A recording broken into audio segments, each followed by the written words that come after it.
What's up, guys? Today we'll be talking about 5 reasons why you should pick up a Galaxy S10e in 2021. Even going into 2022, I still think this is an extremely impressive phone, guys. So first off is going to be actually the size. So the size is a big selling factor with this phone because there's a huge audience of people that do not like big phones. So for instance, I have a OnePlus 7 Pro here.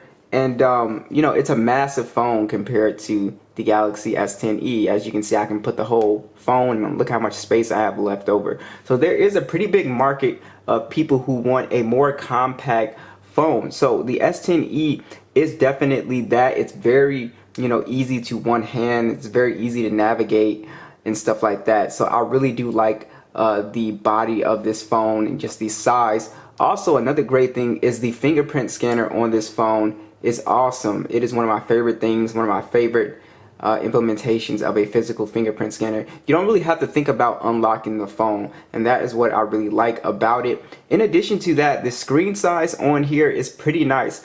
It's a 5.8-inch display, and I think it's not too small. And also, I don't think it's too big for people who like compact phones. I think it's in, a perfect sort of size here. And it's also a very high quality display, as you can see with the little punch hole, which again, there are a ton of fun wallpapers for this phone. But also, it's a dynamic AMOLED display at 1080p, and it gets pretty bright, pretty thin bezels. So I really do like the display, very colorful, and it's a very high quality Samsung display that we all, come to know and love here. Also, another addition with the build quality is definitely the headphone jack is still here for, the small minority of people who do still want a headphone jack. Me personally, I still really love headphone jacks on phones.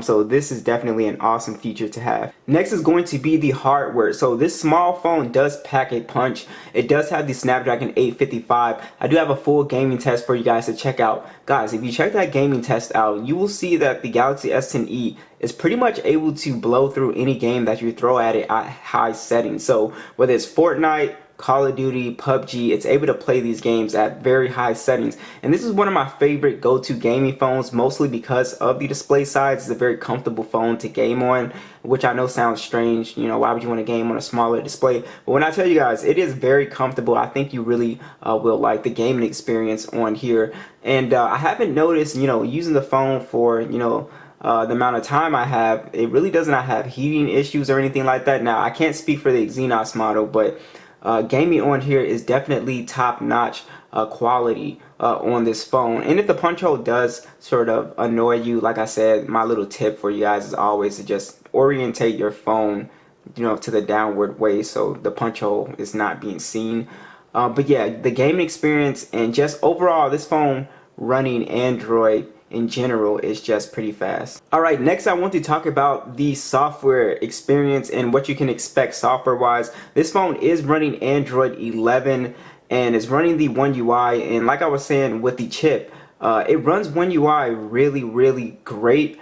So that is also one thing that I love, just the software experience you get with Samsung. This phone will be getting the One UI 4 update, and it will be getting Android 12. And if you ever use Samsung phones, Samsung has some of the most useful features. A lot of smartphone manufacturers, they'll throw features in here that we don't necessarily use, but like the split screen feature is really nice to have. And I've always been a fan of the Samsung Edge panel as well. And they do have a couple more little nifty features in One UI, like the reverse wireless charging. So let's say I wanted to charge a pair of earbuds or another phone, and then you can see, boom, I'm able to charge an iPhone or some earbuds, whatever I want to charge. I can do that with the Galaxy S10e, which is pretty funny. So I really like being able to use this phone for that sometimes, because you never know, you could be out and somebody needs their phone charged, it's about to die, and it's just a nice little flex.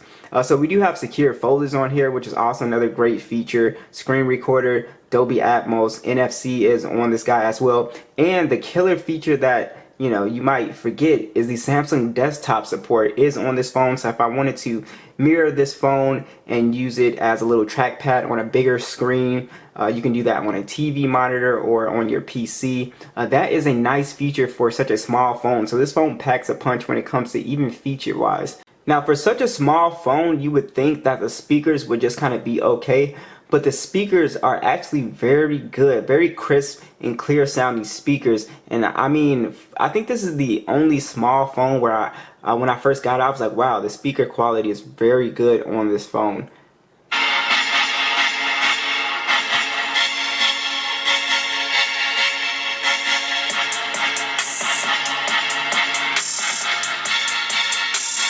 So this speaker does, like, most of the time this speaker is doing all the work, but this speaker has such a great clarity to it that it just sounds really crisp and clear.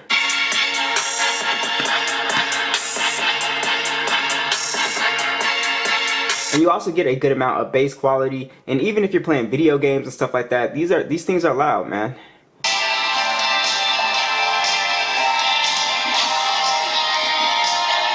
So it doesn't really matter whether you're gaming, watching YouTube videos. You're gonna get some great speakers. Again, if you have that Dolby Atmos turned on, it is gonna sound really crisp and clear.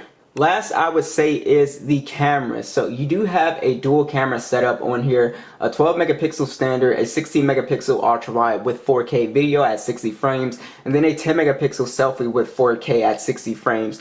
Guys, the cameras on this phone are phenomenal. So Samsung has done a great job updating the software on this phone. You know, when it launched, it came with, I believe, Android 9.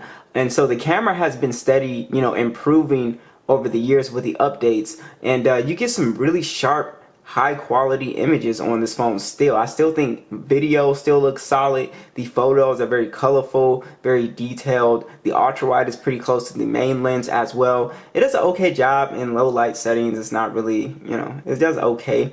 But I mean, in some good lighting, the photos are phenomenal on this phone, and like I said, also video is just really excellent on here as well. So I'm really impressed with the S10e's cameras on here. I think they have aged extremely well. So that's pretty much it. What do you guys think about the S10e? Is it an older flagship worth buying? Be sure to let me know down below, and I'll catch you guys in the next one.